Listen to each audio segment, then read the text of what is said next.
All right, so today we have my good friend Paco Nathan, and we're having our monthly news roundup of all things AI, data, and technology in general. So, Paco, welcome as always to the Data Exchange Podcast. Oh, thank you, Ben. Good to be here. And as many of you know, Paco is the founder of Derwin, which is a boutique consultancy focused on data and AI. And the website is derwen.ai. All right, so I'll jump in. My first topic is large language model updates. So last episode we touched on Gemini 1.5, Claude 3, and Mistral Large, but this space moves so fast that every time I send Paco a message that we should talk about this, a new model comes out. So this month, the things that seem to have been released that caught our attention at least are Databricks DBRX, AI 21 Labs, Jamba, and Yeah. Samba Nova have an update of their Samba-COE model. And each of these models obviously has its strengths and weaknesses. And uh, at the end of the day, I guess my advice always to people is there's no substitute to trying. Because every time a model gets released, the model team that released that model will show you how well they do on benchmarks. But as many of us know, benchmarks can be, let's say, optimized. Uh, and so at the end of the day, try it on your own data. But let me call out a few trends, Paco. So obviously the first one will be models will continue to improve. And so models will continue to be released. And the implication for that for teams is that you need to plan for a future of multiple models, right? So where you design your system so you can swap in and out models because you don't want to miss out when models improve over time. So you've got to not be a victim of too much lock-in if possible. Uh, the other trend seems to be that a lot of these models have some sort of mixture of experts going on, which is good news for us. So that means that the models will be probably more efficient and cheaper to run because with a mixture of experts model, obviously they don't have to use a ginormous model each time you make a request. The other trend is that all these models seem to be one of the new bragging rights is size of context window, which is also a good development. That means you may not have to use RAG all the time because maybe you can just you can just kind of uh, let's just say force all your data into the context window if possible. Uh, and then the other trend is that efficiency is another point of uh, bragging rights for a lot of these model providers. So efficiency can mean many things. One is obviously at the end of the day, for most teams, it means probably efficiency for inference and deployment. So it's cheaper to run, faster to get answers. But also, I think there's the importance of data efficiency for the model providers themselves, in the sense that Yeah. if they can become much more efficient in terms of how they use data, the types of training data they use, they remove redundant data, duplicate data, bad data, then that means they can train cheaper, which means for us as users, they can retrain more often, which means we benefit from more frequent updates. And so the larger trend is around this notion that Gary Tan, who now runs Y Combinator, has long pointed out that you don't have to be first, but you do have to be better, faster, and cheaper. So that seems to be the overarching trend for these models. To try to move towards the direction of better, faster, and cheaper. So, long story short, models will continue to improve. Um, Plan for a future where you can use multiple models so you have flexibility, you're not locked in. Also, one other thing, Paco, is that I think surveys now are starting to show that teams are starting to express preference for open models over more of the commercial models. I am trying to stay away from the term open source because really it's not open source. It's open models in the sense that they give you the weights and enough information for you to fine tune and run the model, but not necessarily to understand everything about the model. So, yeah, so that's my monthly LLM model update. So, any Well, rant? I have a few questions there. Yeah. I was curious, it might be good just to cover a bit about Mamba and like how is this difference? Because the Jamba model you were talking about from AI 21 Labs, this is using the Mamba structured space technology. But you know, how would you describe that being different from what we've been hearing about so much with transformers? Yeah, I guess it's a mixture of models, mixture of experts approach, right? So where they combine somewhat elements of the transformer models and then interweave layers of the Mamba architecture. And the Mamba architecture was introduced specifically so that it could basically in many ways, while remaining state of the art in terms of uh, language models and even speech recognition models, it was much more efficient in terms of throughput, right? So, but it had always kind of the downside that it struggled on recall-based tasks because it didn't Yeah, have attention, right? yeah, exactly. So, but now it seems like what they've done is they've innovated on the architecture side where they combined transformer layers with this Mamba layers, which I kind of jokingly refer to as Jamba as the LLM with Mamba mentality in homage to Kobe Bryant, who coined the term Mamba mentality. uh, and so then what does that mean as far as Jamba? At least based on the release notes, it's going to be much more scalable and efficient. So it has the benefits of throughput that you get from Mamba, but some of the accuracy that and the ability to handle longer context windows than the original Mamba model. But with that said, I haven't tried this model, so I can't uh, attest personally. What I can say in terms of personal experience in recent times is that the things that we talked about last month. So I've now been using a lot more of Gemini 1.5 and Claude 3.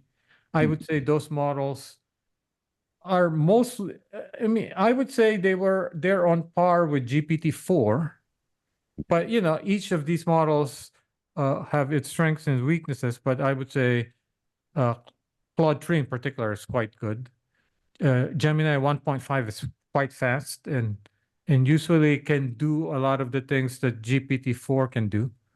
But you know, as we speak, both Llama and GPT next generation are being trained, right? So they're being trained right now. So Llama 3 and GPT-5. So uh, the nice thing is that the more providers we have, the more we benefit as users because they each have to outdo each other.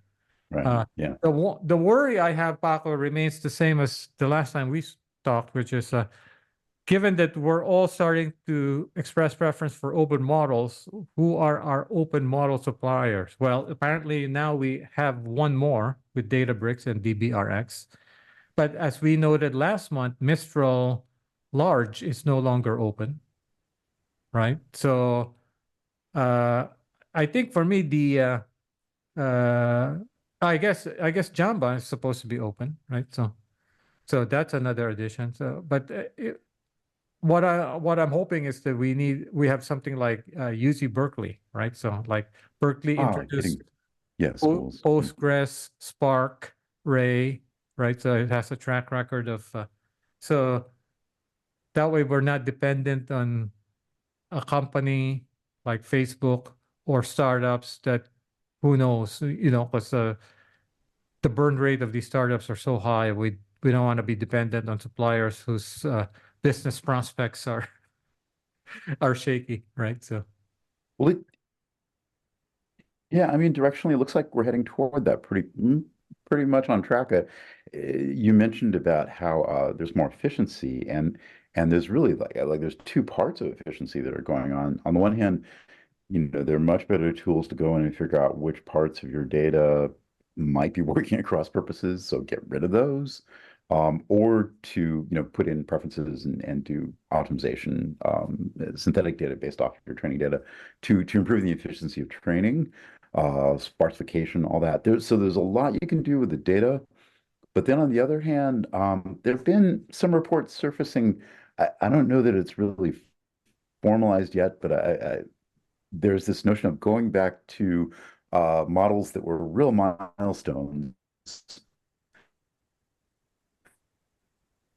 but applying current techniques to them. So uh, using uh, approaches for preparing the data, process and language models, Anson Ho and company. And they were breaking down this trend line where actually you're getting better efficiencies in the algorithms as well as better ways to prepare the data. So you kind of got two dimensions there, making things more efficient. And on top of that, you're mentioning about DBRX, but I guess it's Mosaic's law is what they're citing now, where the price of computation for training a model basically, let me make sure I'm quoting them right, but DBRX right down here. Yeah, Mosaic's law, where a model of a certain capability requires one-fourth the money every year due to technological advances. That's from Jonathan Frankel. So, I mean, if that kind of thing holds, we're probably within striking distance to have really capable models being done by large universities. Well, yeah. one other thing I'll add, we were talking about mixture of experts, and just to add to that, there was a really great tutorial that came mixture of experts. It's on Hugging Face. We'll put it in the notes. But if you want to dig in and see some real hands-on examples of this, let's say that I think that's a really good learning resource. Yeah. And so Alrighty, off to you. my first topic then, yeah. Okay, great. Sorry, didn't mean to jump the ship there. My first topic. So there's a conference called CIDR, and James Hamilton, who's chief scientist at AWS, his title is chief scientist. He's really hands-on. When I have met him before, well, when I've been in places where he was talking before, he's the kind of guy who builds race cars in his spare time. And for AWS, he's the kind of person who's like crawling underneath the transformers to take them apart and see how they can be optimized. So he's a very hands-on kind of chief scientist, let's say. Really amazing writing over the years. But he came out with a talk that's published. It's a retrospective on constraint-driven innovation, and it's a gold mine because it really releases a lot of interesting data about AWS being used to train large language models. And in fact, there was a disclosure about one of the customers. They don't name the customer, but they give a lot of details. So it was a 200 billion parameter LLM, and the training set had 4 trillion tokens. Took about 48 days to run on Nvidia A100 servers in AWS, and the total cost was 65 million. They also have energy, like it was using over 10 megawatts, right? And also just some of the architecture that was involved. They ended up having like 43 pipelines to feed this DAG depth of 40, which if you've done work with big data, that's getting pretty complex. So I thought this was really interesting to see because we've heard numbers of like 120 million that were used to train some of the larger models. And so here's a customer coming in and doing a custom LLM for about 65. And again, I think that this will be pretty interesting to see over time. We mentioned about DBRX, and the estimates of DBRX training costs were like I think it was like 10 to $30 million range. Maybe more about that'll be disclosed later. But we're definitely seeing a reduction of the compute time and compute costs that are required for training these really large models. Yeah, and particularly since I think for non-tech companies, I guess Databricks is a tech company, but they're not necessarily focused on AGI, right? So if your focus is not on AGI, you can be a lot more pragmatic and a lot more targeted in terms of what it is that you're doing, right? So And another footnote there that I've heard mentioned a few times this year was generative AI is rapidly beating data engineering. I think there were some comments from the Mosaic team about how when they got brought into Databricks, one of the first things they noticed was, they were spending a lot of time. They had all these ad hoc scripts to be loading up their training data. And when the Databricks people came in, they were able to really fix that up, to really, really improve their pipelines. And I'm hearing this elsewhere too. It's sort of like, okay, generative AI, very, very interesting, but now you need to get your data to be able to do your training or fine tuning or whatever. And now, by the way, data engineers are actually really useful for that. all right. So my second topic is from a conference that took place last month, which is GTC, NVIDIA's annual conference, GTC 2024. Awesome. And I wrote a post which is basically a cheat sheet for focus on the AI and data AI aspects of this conference and the announcements. And there's a lot there, so Yeah. I'm not going to repeat everything in there, but at a high level, I mean, NVIDIA seems to be shifting from just being a chip provider to kind of a platform, right? So which to me, this signals that they want to shape the AI ecosystem and play a central role, right? Um, and along those lines, they announced a few things, right? So inference microservices, uh, in particular, right? So and with that Yeah. said, they also announced a bunch of new hardware with varying in terms of when they will be released. But I think a lot of the things announced will be released in the next 6 to 12 months. So a lot of them will be announced, will be released by the end of the year. But basically, I mean, impressive numbers, right? So across the board from interconnects, the flops, um, the number of parameters a model can have to be trained in some of these hardware is impressive. So across the board, the takeaway is NVIDIA is not sitting still. Uh, and so, last month, Paco and I obviously talked about AMD and AMD's hardware, which I still think is impressive, and more people are working on the software layer. So last month we talked about the startup Lamini, but now in this month I think there's now an alliance around Intel, OpenAI, and Google to basically supercharge Intel's one API layer, right? So which the one API has had many names, but now it's called one API. But basically, a bunch of companies are now rallying around Intel one API, which is open source. So obviously, AMD can embrace that too, but they have ROCm, and obviously, NVIDIA has CUDA, right? So, but end of the day, NVIDIA's announcements you can't take away anything from Nvidia, the announcements are impressive, right? So, um, yeah. So, Paco, what was your reaction? I think I shared my cheat sheet with you. What was your reaction? Yeah, no, thank you. I really appreciate the detail your article about that. And it really does bring out how this is a pretty bold move by Nvidia. And two things really struck me from Jensen Huang's keynote. Well, actually, a lot of things struck me, but two things really stood out.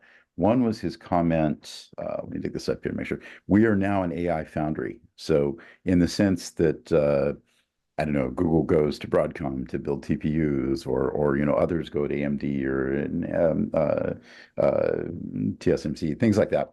Um, Now, Nvidia wants to be playing this role where you bring them your data and your problem, and they have these enormous facilities to be able to build your model.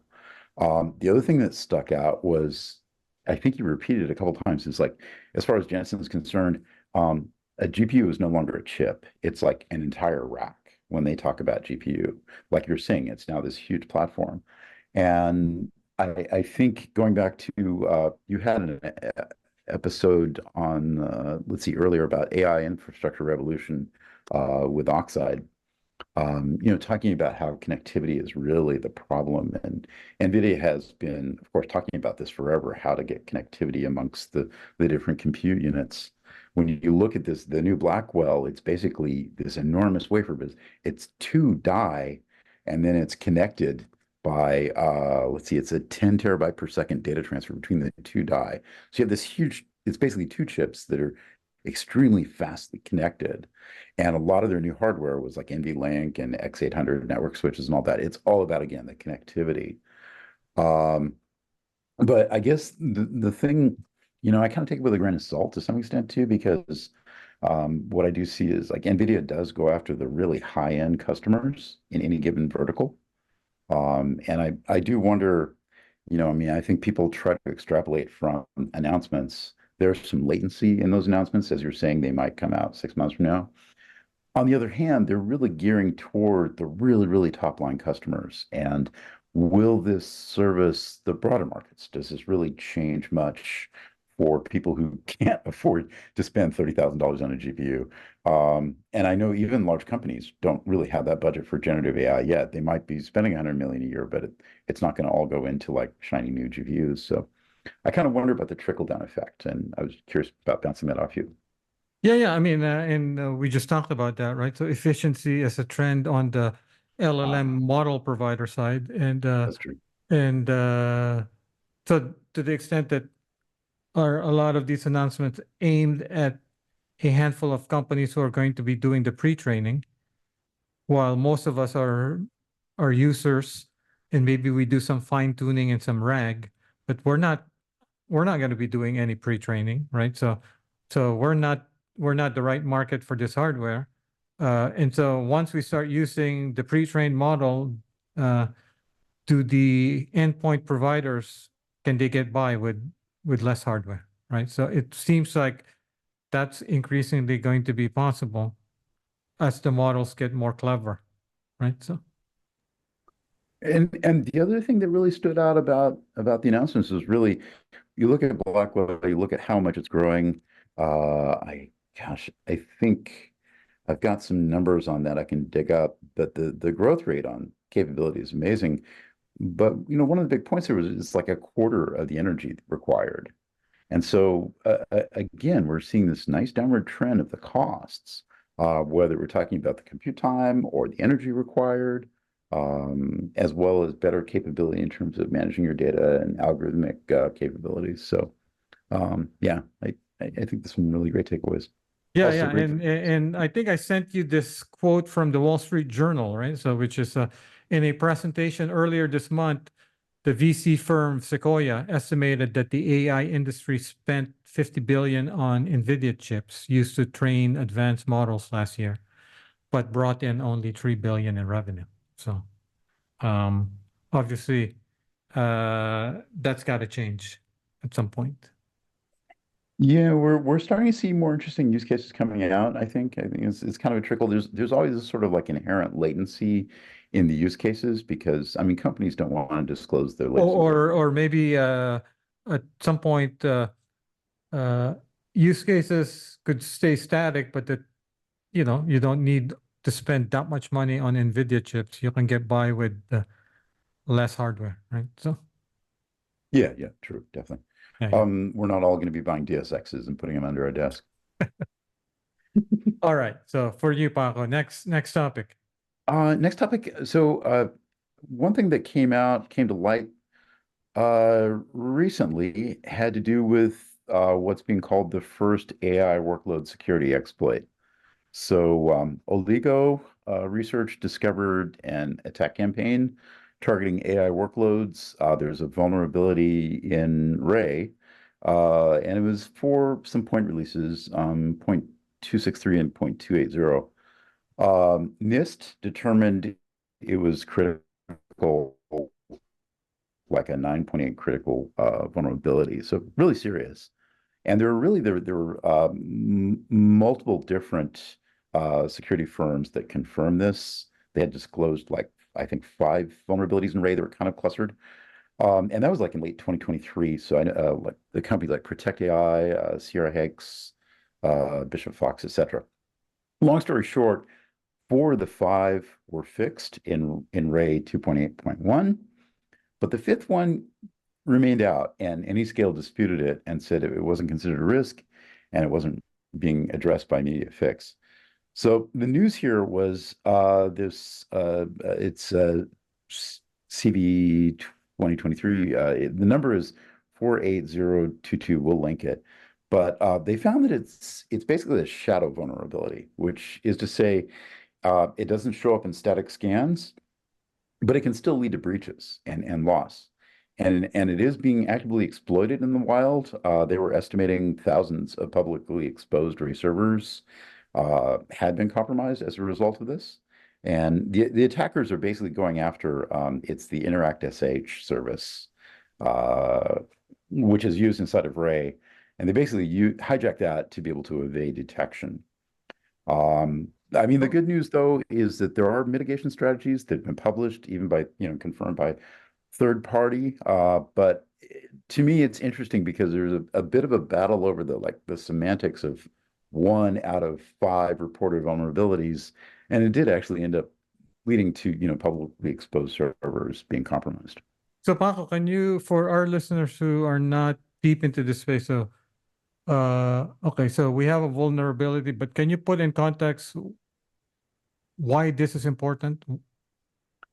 Yeah, the idea is with Ray, you have these incredible capabilities to be able to manage resources in a cluster and run these really large jobs through. And you're managing how much compute and memory and disk, et cetera, that you're using. It does rely on a lot of network communication, though, right? You're running on top of Kubernetes, and um, so the thing is that, in I've been in corporate environments running Ray at really large scale, where of course you had corporate security audits and everything was just really locked down. We were running on Azure. And so, we didn't really worry about these kind of things as much because we're completely walled off. I mean, our team barely even got to look at the clusters we were allegedly building. Um, but others are running data and training out in areas where, yeah, there are people who are trying to hack in. I mean, these days, you go and launch a cloud server, one of the first things that happens is it starts getting scanned for vulnerabilities. And this is just a reality of today. So the problem is that if you don't go to the extra mile to put in those protections in front of your cluster, people may be able to get in through the networking and then get access to your data as well as getting access to your resources. Maybe there could be some sort of poison injection. Certainly data leaks are the thing you have to worry about. And for a lot of companies, they're using really confidential data to train and fine-tune models. So you want to be careful about that. Don't just assume that everything is going to be private, going to be secure. So is this particular vulnerability, as best you can tell, the result of a deliberate, concerted effort to find an exploit in a piece of software that is perceived to be popular or accidental? Well, a little both, from what I can tell, read between the lines.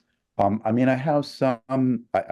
I've been through a lot of corporate security audits regarding Ray or systems that had Ray in it. And the thing is that you usually end up having to do point release patches to overcome some vulnerability in some third-party library that Ray and a million other people are using. And so you just want to make sure that you're hardened because of that. So some things get introduced because there's a whole open source ecosystem, and obviously Anyscale doesn't control Kubernetes or any of these other things that might have vulnerabilities induced. That said, because Ray is very powerful and very popular, people are going to be looking at it, and the bad guys are going to be trying to find exploits wherever they can, especially where there's valuable assets to go after. So I think it's a little bit of both. There's kind of the happenstance, but then there's also just this constant need for constant vigilance, basically. Which actually, this ties into a podcast episode that has already aired by the time this episode airs. Actually, it would air the week before this episode from infield.ai. And that's one of the more interesting startups I've come across, Paco. So what they do is they use AI and LLMs to basically help you do and manage on an ongoing basis software upgrades for open source software. So basically, imagine you're using uh, a lot of open source, which people in ML and AI are using a lot of open source, but no one is really focused on upgrades and patches and things like that because that's kind of a painful thing. I mean, just imagine just upgrading Postgres, right? So how many people are running such old versions of Postgres because they're so afraid of breaking something if they Or upgrade, right? PyTorch. Yeah, or PyTorch, Yeah. right? And same thing with web applications, right? So many dependencies. So Infield allows you to do this in a semi-automated fashion. There's still human in the loop, but it's a lot easier and a lot more efficient. And also, you'd be working with software in a team that does upgrades all the time, right? So that's the problem is that if you do an upgrade, you probably have very little experience because you don't do it that often, right? So now you'll be working with a team that does it a lot, but also with tools that are geared towards using all of this latest and greatest in AI specifically to help you with this one focused and important task, as Paco points out. It's a real cost in enterprise because you don't have these enormous teams you might see in the tech giants, right? DevOps is just such a premium. If you can, for a large project, if you can hire 3 DevOps people to give you 24/7 coverage, you're lucky. Whereas Alphabet and Meta armies of DevOps people, right? All right, so And then it sets around all this debt and risk over time. All right, so let's close with rapid fire topics. So my first quick topic is data tools for generative AI. I've long lamented that this area is a bit underinvested. So I just wrote a post that where I kind of examine it much more carefully, and I was pleased to find out that there's a lot more tools, and I'm not going to go through all the details in that post, but I'll link to it in the episode notes. But the main thing for listeners to understand is that nothing has changed from old machine learning to now generative AI. I still firmly believe that the companies with a well-established data practice have an advantage in this world of generative AI, right? So if you have great tools for managing your pipelines, data versioning, data refinement, data quality, all of those things matter. Because if you think about even the two entry level examples that we all seem to be doing these days, which is fine tuning, that requires fine tuning data.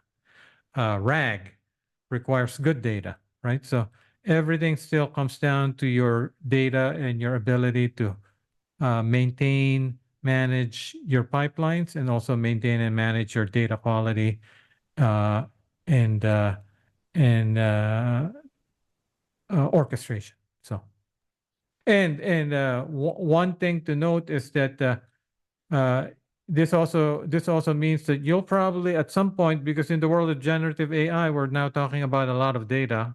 Usually, you'll probably need to use some sort of distributed computing framework like Ray or Spark. So, so in other words, the things that you thought that you don't need anymore, you'll still need.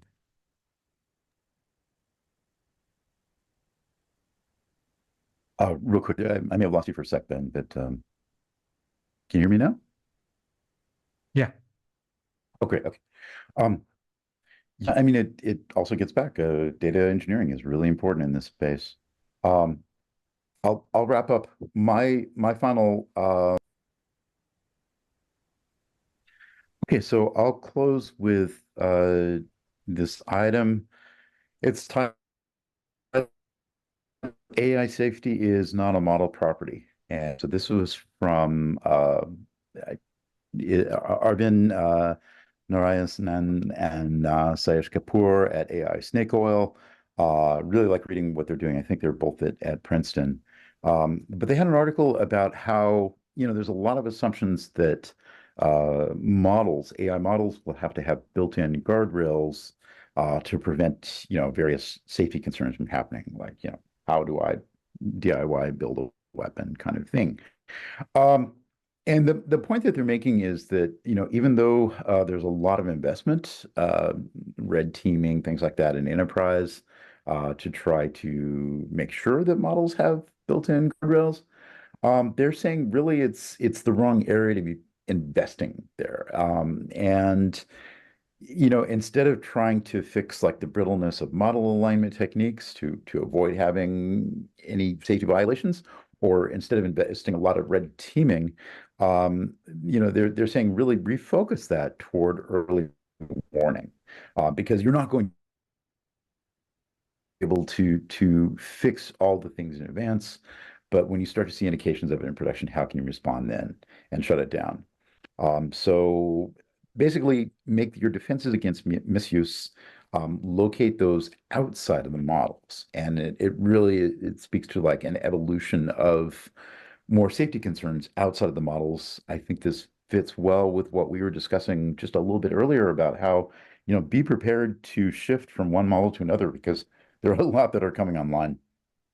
So so And the so policymakers, yeah, so in many ways, this fits with my the topic I just mentioned, which is nothing changes. Uh, yeah, Right. So in the old world of machine learning and AI, you probably still would want these sorts of tools outside of the model, right? So the monitoring and all of this kind of uh, as a separate thing. Now, that's not to say that you don't invest in red teaming and right, tools to test your model. I think what I'm getting from what you're saying, Paco, is but don't assume that's enough, right? right. So always assume that you'll probably want some independent tooling that's away from all your standard processes. Yeah, it's not a checklist. It's not the kind of thing where like, okay, we went through the checklist of our vendor, safety is there for AI, we're done. It's never that. It's more a matter of no, you want to build out infrastructure around wherever the models are running, so that you can have, means of shifting over to different models.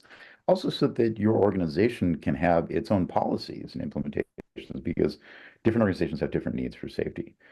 If you're running a chemical factory versus running a preschool. There are different concerns there, right? So you want to be able to be able, have that expertise in house as well. But yeah, I think these parts are aligning pretty well. So this is a very uh, yeah, reminiscent of uh, of basically ML, right? So traditional ML, right? So I mean, I think that the takeaway largely from these last two topics, data tools and this is that you still have to have your basics in place, right? So just because now the model is called generative, it's still a model. Yeah. No, that's a great point. Even when machine learning started to become popular, people were like, wow, look at the capability. We can do so much. Here's what we can do with our business. And then, you realize that, well, there's actually an attack surface and people can exploit this, and they will. Um, yeah. So So what's old is new? I'm gonna squeeze in one last topic that you and I talked about last time, which is GraphRAG. So this is knowledge graphs as part of retrieval augmented generation. So I just interviewed our mutual friend Semi, Yeah. and that led to some uh, comments on Twitter from people at Neo4j, Emil in particular. So uh, he said something that's interesting. So, right. So he said that now they're starting to hear from developers that who are interested in GraphRAG for a variety of reasons, right? So one is that uh, at least from what he says, right? So developers are telling them that they perceive GraphRAG to be easier than vector-only RAG Yeah. because GraphRAG, at least from the developer's point of view, is feels a lot more concrete. They have a graph, they can interrogate it, they can look at the graph for explainability, audit, and governance. But as I'm reading this, I'm going, this is great, but then it's coming from Emil, and Emil talks to developers who are already interested in graphs. So I wonder, I still think that most developers don't uh, know anything about knowledge graphs or GraphRag, and that's mostly because the tools are not there for them yet, right? So it's not the tooling is not easy enough so that a developer who's not that uh, familiar with these topics follow it. So which led me to question, so why would they say that it's easier if they're not even working with graphs on a regular basis? Why would they think that would be easier, right? Yeah.